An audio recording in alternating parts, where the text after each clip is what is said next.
Welcome back to my YouTube channel. I am Carrie Barrett, and today we're going to talk about how to keep you out of video production hell. One of the biggest challenges is organization, and that applies not just to your workflow and to your post-production and to what you're actually saying, but also to your file storage, your Google Drive, Dropbox, whatever it is. This one was a challenge. I tend to be fairly organized, but when I am creating, I'm just banging stuff out and they all go into a random file and who knows who has access. And it was a big challenge for me. And it took a lot of extra time to go back and figure out where stuff was, especially if it was something that I wanted to use, let's say a year later. I already did a great video on that. Now I have to find it. And so it became much easier and much quicker for me to have a file organization process prior to shooting so that I knew exactly where it was going to go, who needed access, and how I'd be able to find it a year or two down the road if I needed to. So that is what we're talking about today. In terms of what you need to store, obviously it depends a little bit on how much internal storage your computer has, how much you trust the cloud, how much you want to have access. An external hard drive is always a great idea. I do have a few of them, but I also create a lot. And so I have a huge amount of storage on my phones, 2 terabytes on each, and massive amounts on my computer as well. If you're not creating multiple videos every day the way I am, you may not need that. And in that case, just talk about how to name, how to store, and creating an efficient process for you.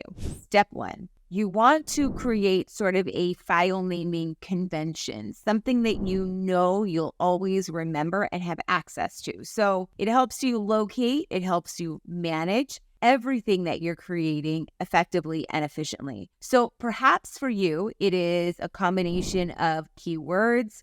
It is perhaps the date it was shot, relative information. So for example, you might use the year 2023 and then the date August 08 and then the day 01. And then you may do underscore video title, and that could be whatever the title is of how it's going to be used, or it could be the actual title that you want to use on your thumbnail or on your description of YouTube, and then underscore location. So that helps you create a method and a process to make it easy to find, easy to search, easy to sort.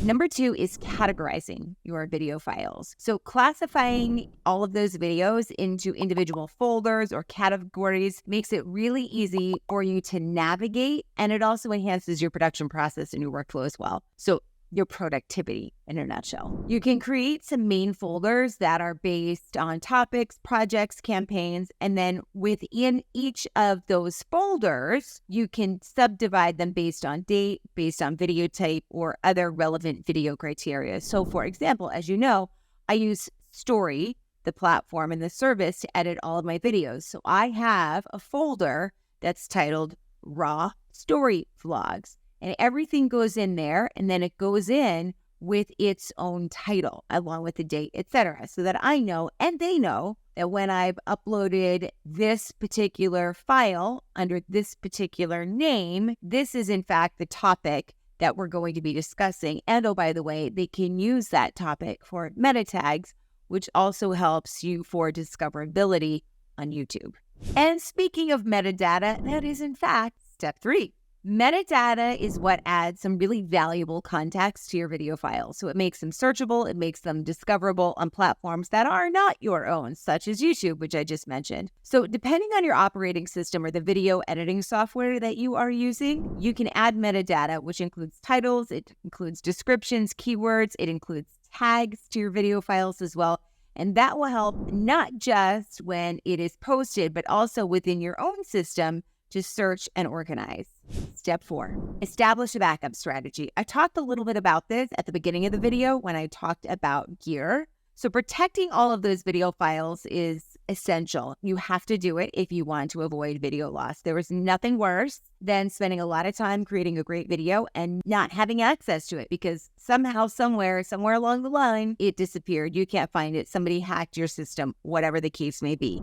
So consider using a cloud storage service. You do have a few. I mentioned them. Google Drive, Dropbox is another, or a dedicated media server in which you can store all of those files very securely. And then here's the key as well. Regularly back them up to make sure they're safe from hardware files or accidental deletion. I've done that one. It's not pleasant. I still have PTSD. Step 5, create a video content calendar. A content calendar will help you plan, store, and find all of those videos effectively. So if you're mapping out your video topics, you're mapping out your shooting dates, you're mapping out your publication schedules, you get a very clear overview of every piece of content that you have in your pipeline, if you will. So that makes sure that you stay organized. It makes sure that you stay consistent in following your schedule, following your plan, following your production. Now, you may have an edited file in Google, but somebody else is posting it for you. And so I like to create a calendar which every day has my edited files. So let's say it's August 2nd, and I'm going to be posting on 5 different platforms that day. And I will put underneath August 5th on my calendar, LinkedIn. There's a link to that file.